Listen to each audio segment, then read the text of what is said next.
So I passed through Great Lakes. Did you really? I did. So I was there. Oh, hell, I didn't know that. Yeah. So so it's 95 to 97. Yeah. So I'm there 96, summer 96. I go to boot camp. That was hell. Yeah. Did you get in trouble? Is that why you were there? I've always meaning to ask you that. No. I was honestly thinking, I'm from Milwaukee, right? So it was right up the road. Kids got some grandma time, and I was just trying to figure out, what my next steps were. And after Great Lakes, I was like, I need to go back to the team right now.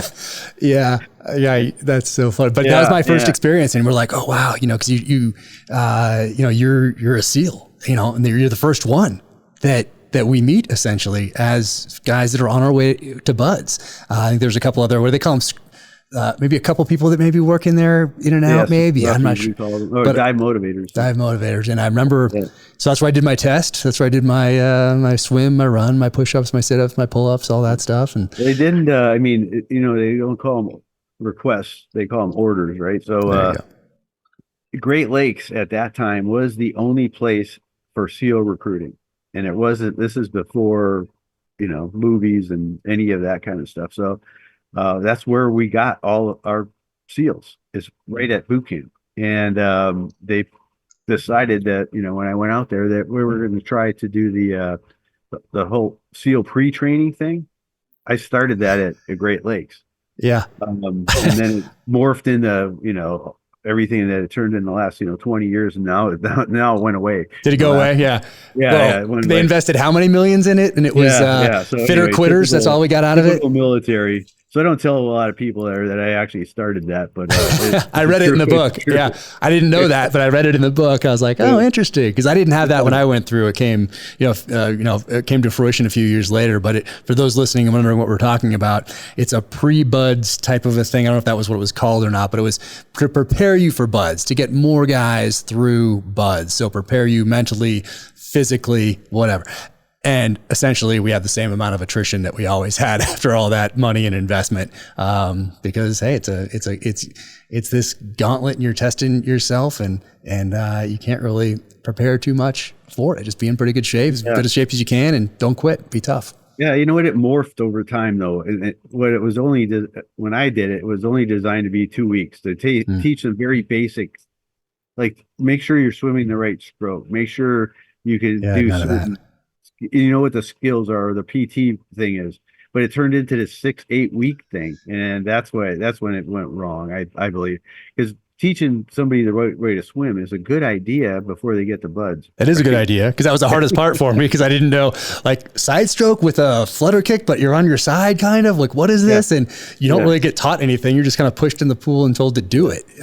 So I do think maybe it'd be a good idea just to teach you the stroke, but some of the other stuff gets a little too, teaching all the nutrition that they ended up doing and mental resilience or whatever else they're doing. I don't know. I think you just kick them in there, baptism by fire, and get after it and see who's got it. Oh, man. So I met you there for the first time. So I think you're the first SEAL that I ever met. Now that I think about it in those terms. Probably. Wow. Amazing. And we were always looking, because you had a little office up there over the pool. I didn't realize that you were one of the... Yeah, summer of 96. But you had a little office up there kind of above did it look down on the pool, or am I making that up? Right attached to the pool. Yeah, so I remember I went through your office for something. I'd signed something, and we all had to like line up and sign things or whatever it was. So that was like the closest we'd been to a real SEAL. And we're like, oh my gosh, this is amazing. And then we go off to A schools and then to buds from there. So I got to buds in January of 97. But then we meet up again in March or so of 2003 when I get to SEAL Team 2, and I've already been through buds. Now I'm an officer, and the CO at SEAL Team 2 had come from your command and wanted me to augment. So I got to be, I think it was the second, they still call them teams at the time. They weren't squadrons yet, I don't believe. I can't remember. But I get to go over, but in that particular team, squadron, hadn't had an augment before.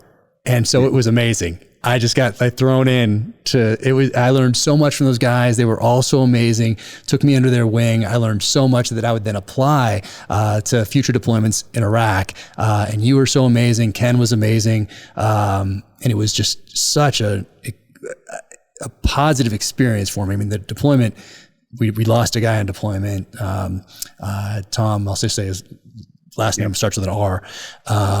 But I learned so much on that deployment, and so much before I even left, just dealing with you in ops and what that command did. I mean, even though there's a lot of books out now and movies and that sort of thing, none of it really captures what you guys did for so long. Those books and movies and things are usually a flashpoint or someone's personal experience for a mission or something like that. But what they fail to capture, I think, is that you were in there from September 11th onward every single day, aware of every single mission, supporting every single mission, the aftermath of every single casualty. It's incredible what you guys did. Just incredible. It was a great job. We always tell people here at the museum when things are getting stressful, we say nobody's dying, right? It's not nobody's dying. There you couldn't say that, right? Because you couldn't. So there was nobody ever quit ever, because people's lives were literally depending on it. And I know that sounds a little corny, but it's true. True. And that's a fact. And whether it be somebody that wants to get a hold of their wife that's having a baby, to somebody that was shot and then needs to get the, whatever is happening, it means something, right? So yeah, that's what I loved about that command. It was laser focused on mission success, right? Yeah. And I don't think there's any other place in the world where you can get that. No. At that level. Yeah. Yeah, just incredible. And yeah, I'll take those lessons with me and applied them going forward. The relationships that I made during that time, just as an augment, incredible. And I got to see the package, and I think we can talk about it now. I mean, the package at Bagram, and then Iraq happened essentially, or morph, and everybody leave me and one other augment behind, who's a more senior officer, to kind of to support what was going on at these outstations around Afghanistan with air resupply flights, close air support, all that stuff. So I got the experience of being in the train with guys working at that level and learning those tactical lessons. And then I got some of the operational lessons after the whole package, for the most part, of support picks up and goes to Iraq. And then we still have to manage and support these different outstations with supply and close air support for the things that they're doing. So I got to get that operational experience at this as part of that same deployment. So it was as you can tell, it certainly left an impression on me, as did you. Yeah. And I did my time in Bagram.